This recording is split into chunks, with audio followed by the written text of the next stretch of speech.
oscilador harmônico simples. Eu vou escrever aqui, nós não vamos agora deduzir a solução do oscilador harmônico simples. Eu vou colocar a solução e a gente vai fazer algumas verificações com o intuito de exercitarmos, né, o aspecto de ver uma outra solução, porque a gente já conhece a solução da partícula livre. Agora nós vamos ver a solução para o oscilador harmônico simples. Tá? E aí vamos exercitar e tirar algumas informações físicas a partir dessa solução. Para o oscilador harmônico simples, no estado de menor energia,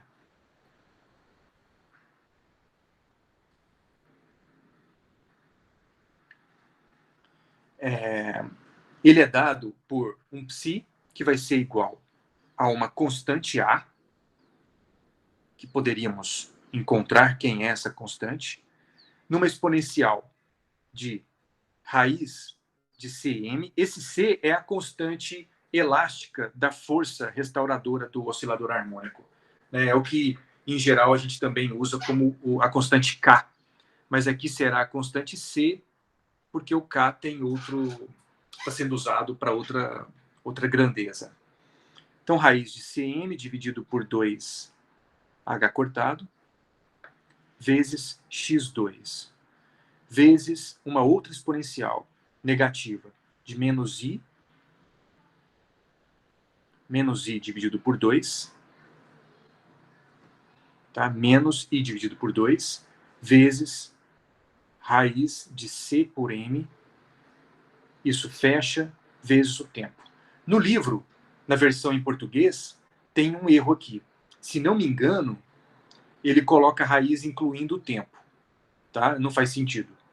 Né? Fora do tempo não tem uma potência nessa expressão aqui. Tá? O resultado correto é dessa forma. E A é uma constante real. Eu tenho que especificar que é uma constante real, porque nós estamos lidando agora no mundo dos números complexos, tá bom? Nós temos aqui uma componente imaginária. E aí, por isso, daquela aula inicial, acho que foi a aula 0, né? De números complexos que nós vimos. Muito bem. Antes de avançar, deixa eu mencionar a energia potencial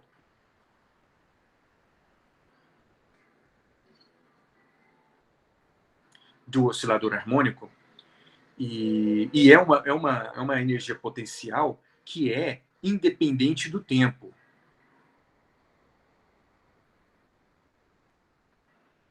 E aí você pode falar, mas como assim, independente do tempo? Porque no oscilador, a energia potencial varia sim, de acordo com a posição em relação ao ponto de equilíbrio. Né? Aqui você tem um ponto de equilíbrio em x igual a 0 do oscilador, né? Então o ponto de equilíbrio é em x igual a 0, e você tem uma força restauradora, né? Para quando você está com x diferente de 0, é uma força para restaurar o x igual a 0. E aí ele avança para o outro lado e você vai ter uma força apontando para restaurar, para voltar para o ponto de equilíbrio. E ele fica no movimento do oscilador harmônico, tal como um elétron lá no modelo de Thomson. Né? Então, o potencial varia com relação, né, ou seja, no transcorrer do tempo ele varia. Mas essa variação eu posso escrevê-la totalmente em função do espaço. Né? É um potencial que depende da posição no espaço. E, claro, a posição no espaço varia com o tempo. Então, no caso do oscilador harmônico, eu não tenho uma variação do tempo diretamente do meu potencial. Meu potencial não tem uma relação direta com o tempo, no sentido de eu pensar que eu estou com um sistema amortecido. Né? Aí sim eu teria uma variável do tempo explícita no meu oscilador harmônico. Mas nesse caso do oscilador harmônico simples e não amortecido, eu tenho um V de x, que é o meu potencial. E esse potencial é tão somente, se fosse em termos de Kx, né, menos Kx a força de Hooke, seria Kx ao quadrado por 2. É o potencial da força restauradora no oscilador harmônico simples. Né? Aqui no nosso caso é C, um C maiúsculo, tá? Para distinguir de C da velocidade da luz no vácuo, é Cx quadrado por 2. Né? Por quê? Porque, ora, a força ela é menos a derivada com relação a x do potencial. Né? Então, vou colocar aqui um V de x. O V de x sendo isso, faz a derivada com relação a x desse termo. Vai cair o 2, corta com 2, né? Com o sinal menos, eu vou ter menos Cx, que é a força restauradora. Tá? Que é o menos Kx que a gente está habituado. Né? Muito bem, essa é a força restauradora. Esse sinal menos é porque eu estou lidando com uma dimensão apenas. Então, o sinal menos indica o sentido. É o sentido de restauração. Né? Para um dado valor de x positivo, a força vai indicar um valor negativo para restaurar. Se o x for negativo, vai ser uma força positiva para restaurar para o x igual a zero, sempre tentando ir para o ponto de equilíbrio. E fica no movimento oscilatório. Muito bem. Então, podemos substituir esse potencial. O que mudou agora, pessoal, é que no lugar de V0 igual a uma constante, o meu potencial é igual a uma coisa que não é constante. Então, a minha equação de Schrödinger, ela será menos H2 por 2m, a derivada de psi de segunda ordem no espaço, potencial mais Cx quadrado por 2 vezes a psi, igual a IH cortado del psi del t. É essa solução, é essa derivada que nós, essa equação que nós temos que resolver. E aí, eu não vou obter essa equação agora. A gente vai fazer isso em outro momento, no próximo capítulo. O que nós vamos fazer é usar essa expressão e treinar, né, ficar mais familiarizados com o uso de soluções na equação de Schrödinger. Então, o que eu preciso fazer é resolver as derivadas de primeira ordem no tempo e de segunda ordem no espaço dessa equação aqui. Tá?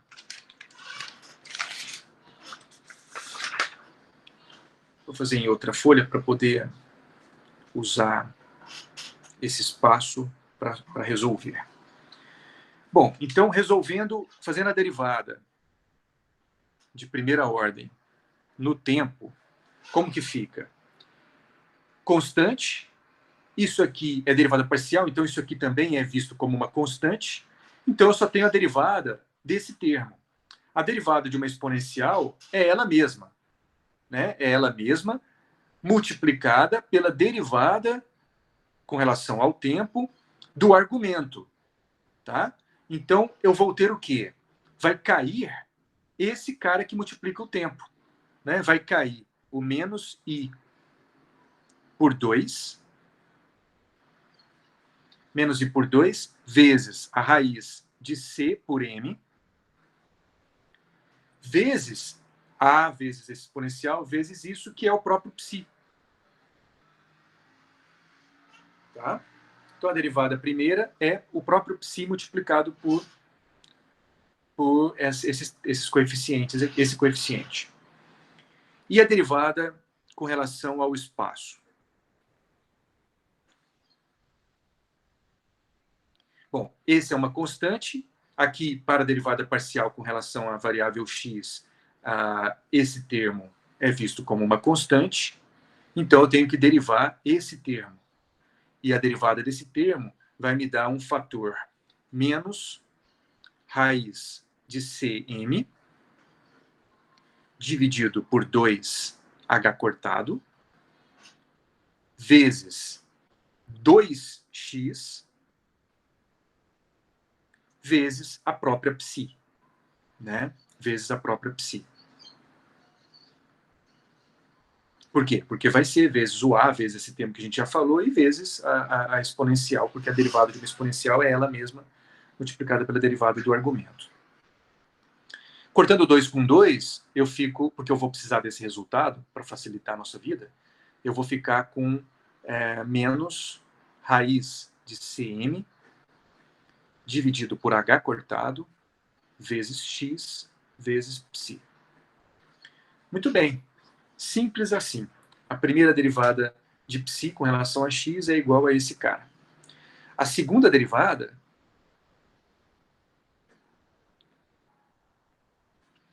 vai ser esse é uma constante, né? Esse termo, vezes a derivada desse, vezes isso, mais o outro termo vai ser isso vezes a derivada disso. Não sei se eu falei o contrário, mas é isso vezes a derivada desse, mais a derivada desse vezes esse. Né? Então, vai ficar... vou fazer a primeira derivada desse cara. Vai ficar menos raiz de cm por h cortado vezes o psi, porque eu derivei esse e multipliquei por esse. Derivada de x com relação a x é 1. Né? E eu vou somar com o quê? Com a raiz de cm. Acho que fiz uma raiz meio grande aqui.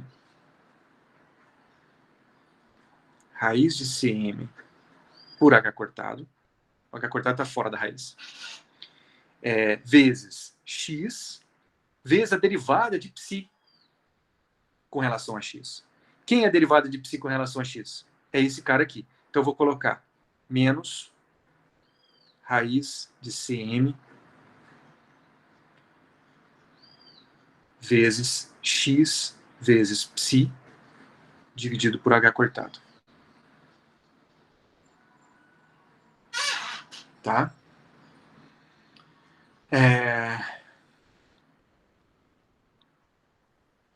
E tem o sinal menos aqui, né? Porque já tinha o sinal menos. Né? Então fica, de novo, a segunda derivada vai ser a derivada desse cara, 1 vezes psi. Aí o outro termo vai ser menos a raiz de cm por h cortado, vezes x, vezes a derivada de psi. Que aí me dá o outro termo desse que está entre parênteses. Simplificando isso, eu vou ficar, o primeiro termo se mantém.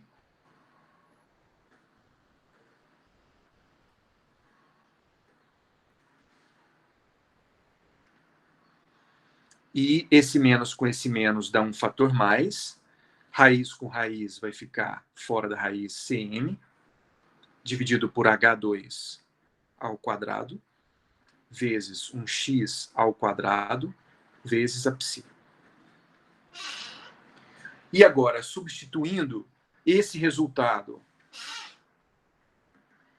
eu vou usar essa equação que nós encontramos aqui, né? Colocando o potencial, a equação de Schrödinger, colocando o potencial adequado. E aí eu vou usar essa derivada para cá e esse resultado da derivada de segunda ordem no espaço, que é esse resultado, eu vou usar isso aqui. Tá? Então, fazendo essa substituição, eu vou ficar com aqui, dá para vocês verem. Ó, memorizem. Memorizem. Eu tenho esse menos raiz de cm por h cortado vezes psi.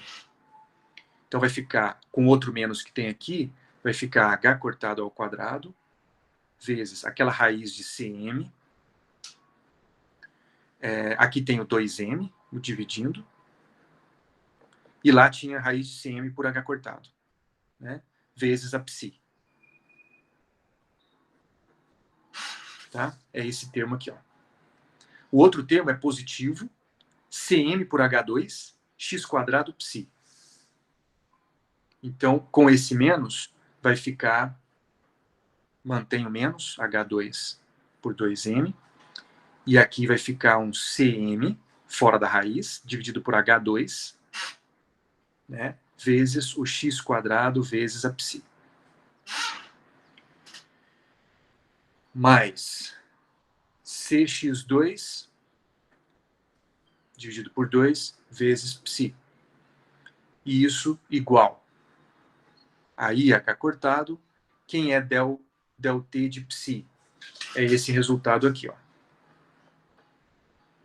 Tá? Acho que esse aqui dá para eu escrever mostrando. Então, IH cortado vezes a derivada del-del-t de psi, né, que é esse termo, menos I por 2, raiz de C por M.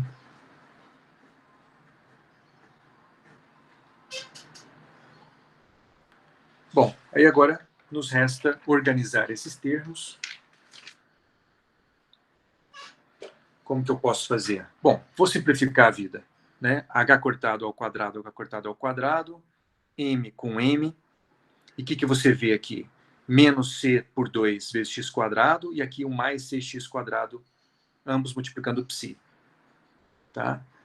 E do outro lado, você vai cortar esse H com esse H de baixo, e aí vai ficar, aqui eu tenho raiz de M, mas aqui eu tenho M. O que é M? M é raiz de M ao quadrado, né? Então eu vou ficar simplesmente com raiz... Opa, desculpa, eu não estou mostrando, né? Raiz de C por M, posso até colocar dentro da raiz, né? Por quê? Porque aqui eu tenho raiz de M vezes raiz de M. Uma delas cortou com a de cima. Então ficou raiz de C por raiz de M. Raiz de C sobre M. Vezes um H2, um H sobre 2. H sobre 2.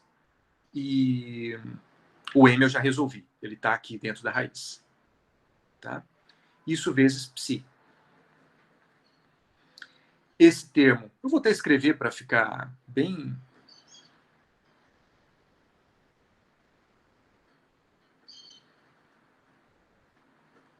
bem bonito de enxergar a simplificação, né? E esse lado, I com menos I, dá 1. Né? I ao quadrado é menos 1, com esse sinal menos fica 1. Então, desse lado eu vou ficar com H cortado por 2, raiz de Cm, vezes a psi. Esse termo corta com esse termo, e esse termo é igual a esse termo. Ou seja, acabamos de verificar que essa solução é válida. Então, assim, o que vocês acham de uma questão de prova desse tipo?